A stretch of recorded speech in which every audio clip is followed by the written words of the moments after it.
it's your girl here, Chantal, and I'm here reporting for FunnBbizz TV. I'm here in Wood Green with the one and only Babatunde. What's up, people? How you doing? Okay, so you're from North London. Tell us a bit about, where you grew up. Oh, I grew up in Tottenham, you know what I'm saying? I now live in Wood Green, but I lived in Tottenham, South Tottenham for most of my years, most of my childhood, teenage years.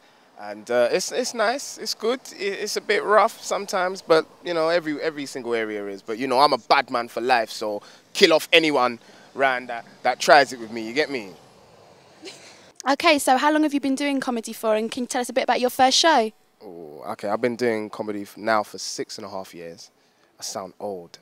My first show was in Croydon Clock Tower, and for John Simmet, and I remember it because it was like my first ever show. I was so nervous. I was with Donna Spence. Who else was backstage? I can't remember who else was backstage, but all I know is that Donna Spence was there, and she was encouraging me, giving me a lot of encouragement. And when it came up to me, I just ran on stage, you know what I'm saying? Because that's how scared I was. I thought, if I'm not going to do it now, I'm never going to do it. So I just ran up on stage and did my thing, and I got a good response. Oh, okay, so you're an actor as well as a comedian. Which one do you prefer? Comedy. Being a comedian. Oh, and why is that? Because I'm more free to be myself, more free to talk about the truth, how I see it, and how I see the world. With acting, obviously you just stick to the script and you get it done, execute it. But with comedy, I really get to be free and, be live and everything. So a bit more of a free spirit. Yes, I am.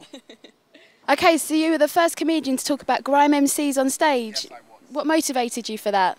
Basically, just seeing it around my area a lot, going to a lot of grime raves and all of that.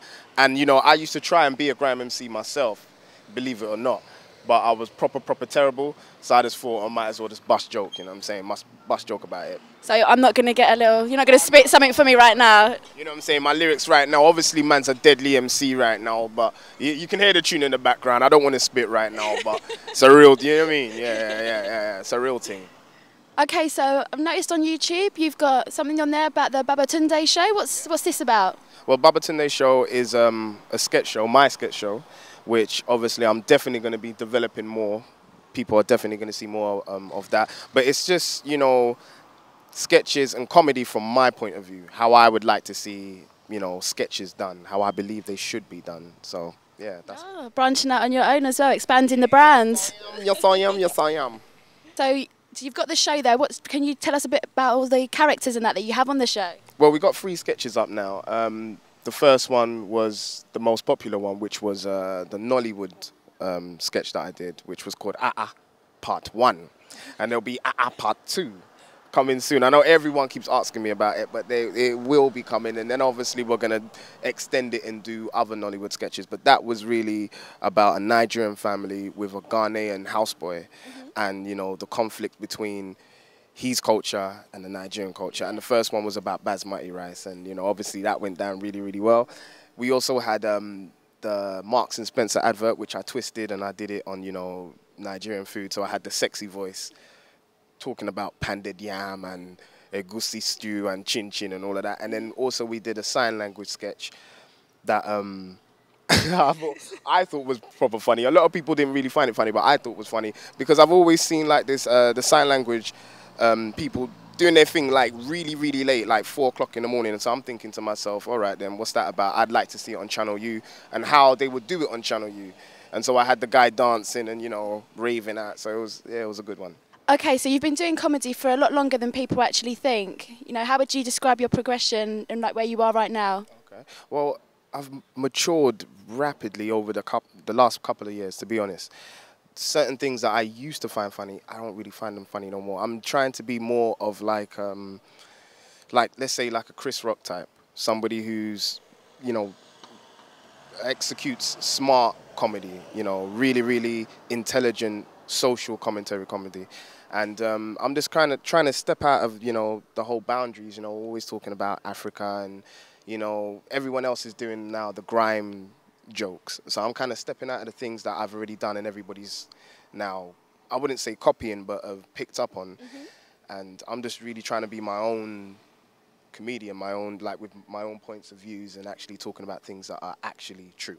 Okay, so you're setting a standard. You've done that, so now you're setting a new one. Yeah. A new one, basically. Yes. You definitely stole those stupid words. I always talking too much. But yes, yes, setting a new standard. Okay, so, you know, what was the best show you've ever done? The one where you sort of come off and was like, yeah, you killed it.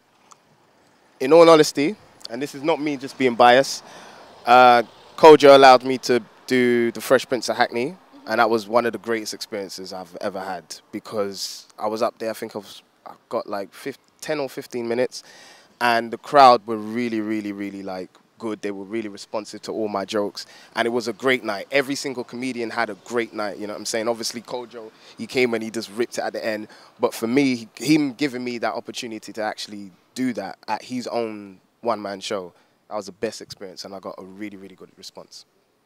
Oh, that's good to hear. So that sort of boosted your confidence for you, sort of like where you are now then? Yeah, definitely boosted my confidence. And it was in the best place for comedy, Hackney Empire. So we had a blast. Everybody had a blast. And then, you know, the after party was just as crazy. It was a wicked night. We're not going to go there, though. No, we're not going to go there. Tinseltown. If anybody knows how we are in Tinseltown, yeah, man, we abuse those waitresses, man. Made her cry and everything. So yeah, it was a madness. It was a madness. Full stop. We're not going to go into that. Pause. Okay, so what does the future hold for Babatunde? What can we expect to see? You're definitely going to see more of the Babatunde show.